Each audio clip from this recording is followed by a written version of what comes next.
السلام علیکم dear viewers, آپ کے فیورٹ اردو انفارمیٹو چینل روشن ستارے سے میں ہوں پروفیسر شبیر احمد۔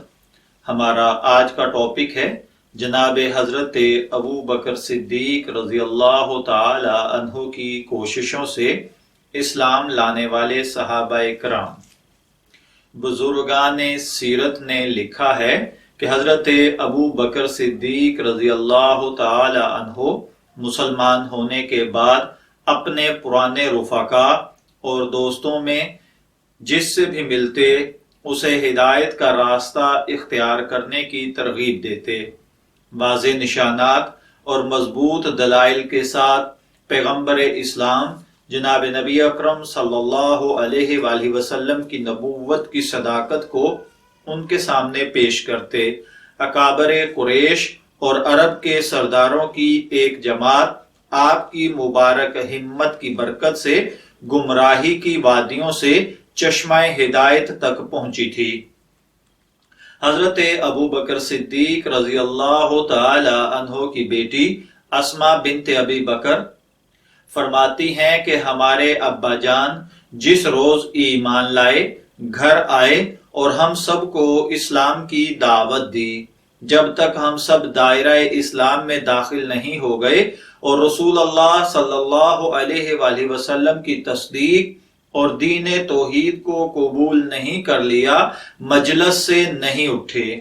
اس کے علاوہ عشرہ مبشرہ یعنی وہ 10 صحابہ کرام جن کو نبی اکرم صلی اللہ علیہ وآلہ وسلم نے ان کی حیات مبارکہ میں ہی جنت کی بشارت دے دی تھی، ان میں سے 5 افراد حضرت عثمان بن عفان رضی اللہ تعالی عنہ، حضرت زبیر بن عوام رضی اللہ تعالی عنہ، حضرت طلحہ بن عبید اللہ، حضرت سعد بن ابی وقاص اور عبد الرحمن بن عوف رضی اللہ تعالی عنہم اجمعین آپ ہی کی رہنمائی اور ترغیب سے دولت اسلام سے سرفراز ہوئے۔ حضرت عثمان بن عفان نے کہا ہے کہ سعدی بنت ربیعہ میری خالہ تھی جو کہانت میں مہارت رکھتی تھی۔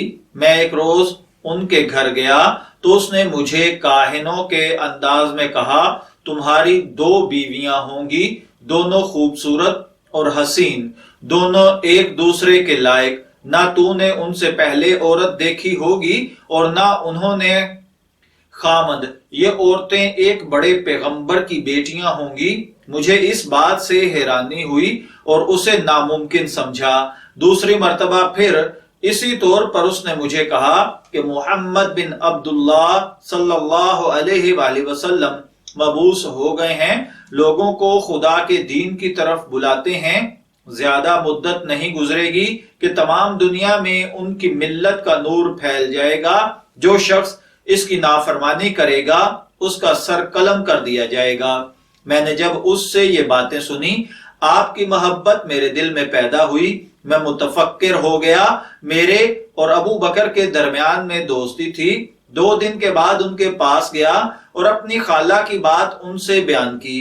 ابو بکر نے کہا، اے عثمان، آپ عقل مند اور ہوشیار آدمی ہیں، ہر کام کے انجام میں صاحب اعتبار ہیں، آپ سے یہ بات پوشیدہ نہیں ہوگی کہ چند پتھر جو نہ بولتے ہیں نہ سنتے ہیں نہ کسی کو نفع و نقصان پہنچا سکتے ہیں، وہ خدا کیسے بن سکتے ہیں؟